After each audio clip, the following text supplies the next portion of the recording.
来帮你多解，你来帮腿脚也这样。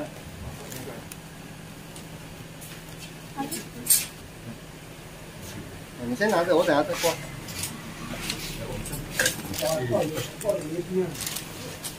阿姨放个手机。好，把这。上面有一撇，哦，还是也点包卡是先交哦。因为越快处理越有可能是越出越久越危险。对啊，不然就因为这样好。哎呀，地，你像啊地做汤我看你啉一瓶的。来啊，好嘞1、2、3。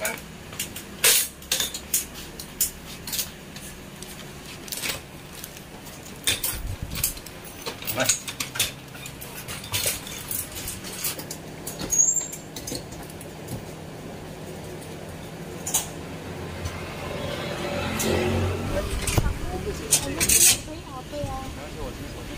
来，别忘了，你把这个拿掉，我们关了。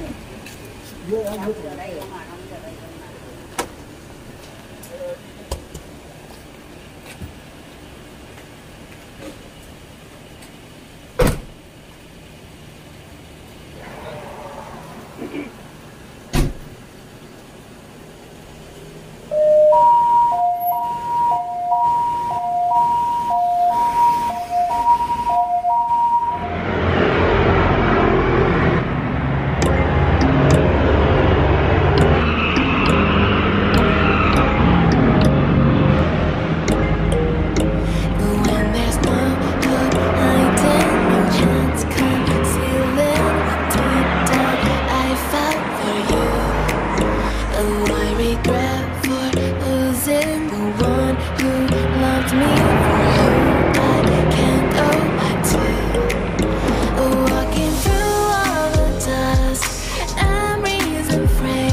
Assalamualaikum. Alhamdulillah ketemu di vlog selanjutnya. Di sini itu jam 5 sore. Barusan aku tanya ke majikan aku gimana keadaannya kakek. Jadi kakek barusan tuh melewati beberapa pemeriksaan ya. Salah satunya itu adalah diperiksa di bagian lambungnya karena takutnya itu lambungnya itu ada masalah. Sampai dimasukkan di bagian lubang pantatnya itu selang. namanya selang apa nanti tak tulis di sini ya karena aku lupa selangnya. Setelah ambulan tadi ngebawa kakek ke rumah sakit ya, majikan aku nyuruh aku buat bantuin apa aja keperluan yang lupa dibawa karena nanti sore itu akan dibawa semua. Tadi sempat juga majikan aku ngabarin aku kalau keadaan kakek bagian paru-paru dan miautau atau bagian kemaluannya yaitu alhamdulillah normal, sama sekali nggak ada masalah. Lah kenapa kok sampai lemesnya begitu parah ya Mbak Awe? Jadi kakek itu asupan makanan nggak terlalu nafsu makan. Yang pertama mungkin karena ya lidahnya orang perokok ya, perokok aktif itu pahit. Ayah saya dulu juga perokok berat, dibilangin juga ngeyel, sering juga bertengkar juga karena ya mungkin aku tipe orang yang suka nasehatin beliau karena aku sendiri juga khawatir ya. Jadi aku sekarang ngalamin ini ke majikan aku, kakek itu seperti nggak kaget karena aku dulu pernah, bapak aku juga orangnya susah dibilangin. Setelah diperiksa di bagian lambungnya dimasukkan selang di bagian pantat dan itu rasanya sakit banget. Karena kenapa aku bisa bilang sakit? Ai yang bilang. Jadi Ai dulu waktu dia di rumah sakit itu pernah juga check up bagian lambung. Check up bagian lambung itu kebanyakan orang itu dimasukkan selang di bagian pantatnya dan harus dipakaikan obat bius. Ada juga yang nggak dipakaikan obat bius. Kalau kurang tahu jadi perbedaannya seperti apa. Aku harap untuk kesembuhan kakek segera membaik ya, karena aku nggak mau kakek itu kenapa-kenapa. Jadi setelah kakek pulang dari rumah sakit itu aku benar-benar lebih ekstra juga ngerawat kakek ya. Jadi sering-sering buat ngebersihin yang taunya atau kemaluannya yang pertama. Terus yang kedua juga sering-sering bikinin dia itu susu sapi kayak gitu, karena kan memang bagus juga buat paru-paru. Untuk selebihnya yang kita usahakan, terkadang kakek nggak mau ya bagaimana lagi gitu loh. Sambil masak guys ya.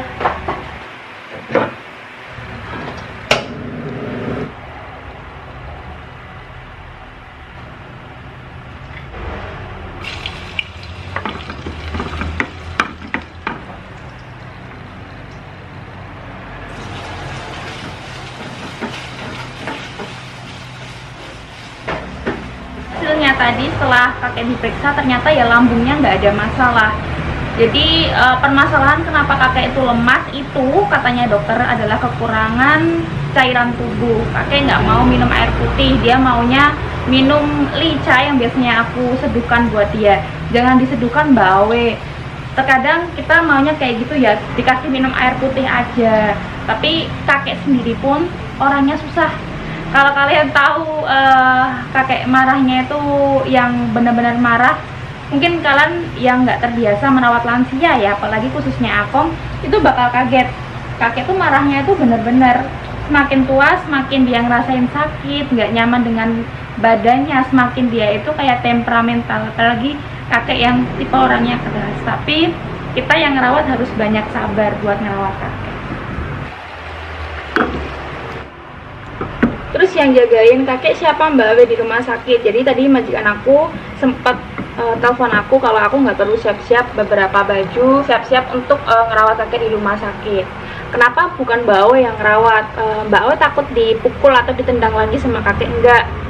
Aku udah nawarin waktu kakek diberangkatin ke rumah sakit di bawah ambulan, aku udah tanya sama majikan aku, perlu nggak aku nemenin kakek? Jawaban majikan aku ya kamu jagain mama. Aku mau berangkat dulu.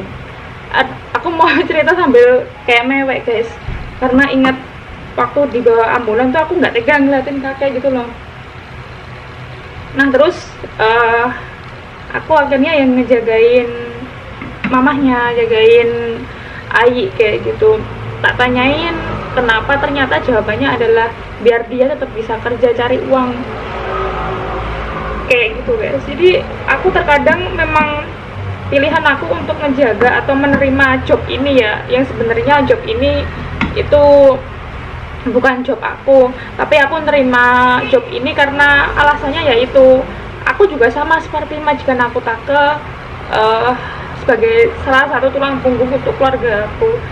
Terus sekarang aku sekarang di posisi dimana aku tahu perjuangannya majikan aku Take, gimana dia cari uang banting tulang buat kedua orang tuanya yang sakit. Jadi rasanya seperti apa ya, aku tahu, aku bangga banget sama Take, majikan aku, karena dia sampai saat ini pun sampai nggak mikirin masa depannya dia sendiri. Yang dipikirin adalah bagaimana kesehatan orang tuanya. Itu yang bikin aku sangat-sangat tersentuh ya dengan keluarga ini. Aku kalau nyeritain ini pasti nangis karena aku tahu posisi Take tuh seperti apa.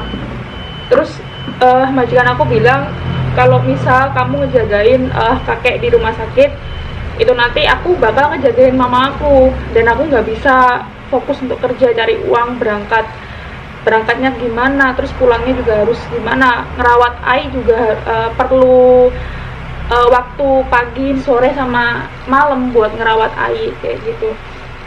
Meskipun terlihat Ai seperti sehat, tapi dia juga butuh perawatan. Makanya kenapa aku disuruh ngejagain mamanya, dan dia itu cari kanfu lagi, kanfu Taiwan, perawat Taiwan yang ngejagain kakek di rumah sakit. Jadi dia tetap bisa, oh ya, mamahnya dijaga sama Awe dan papanya dijaga sama kanfu Taiwan. Aku bisa kerja cari uang buat ngobatin perawatan rumah sakitnya dan kesehatannya mereka.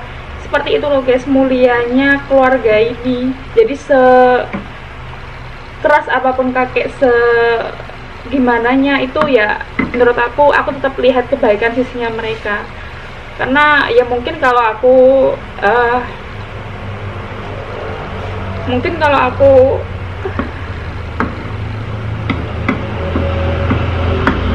ya bagi aku saat ini ya, aku cuman bisa nanam kebaikan yang aku bisa. Misalnya aku ngebantuin buat terima job jaga dua seperti ini, karena memang bener nggak semua orang itu bisa dan mau menjaga dua pasien kayak gini. Wes lah, aku mau pamitan dulu daripada nanti aku cerita malah nangis, karena aku pun juga tahu kondisi keluarga ini itu seperti apa. Bayangku masakanku nggak enak, Mbak Awe ya Allah. Wes guys ya, aku mau pamitan dulu. Aku minta maaf kalau aku nggak bisa nerusin vlog ini, karena memang keadaannya sangat sebenarnya nggak meyakinkan, tapi aku tetap berusaha untuk ngasih kabar buat kalian. See you next time, thanks for watching dan bye-bye. Aku cuma minta doanya buat kebaikan kakek biar cepat pulang ya. Makasih.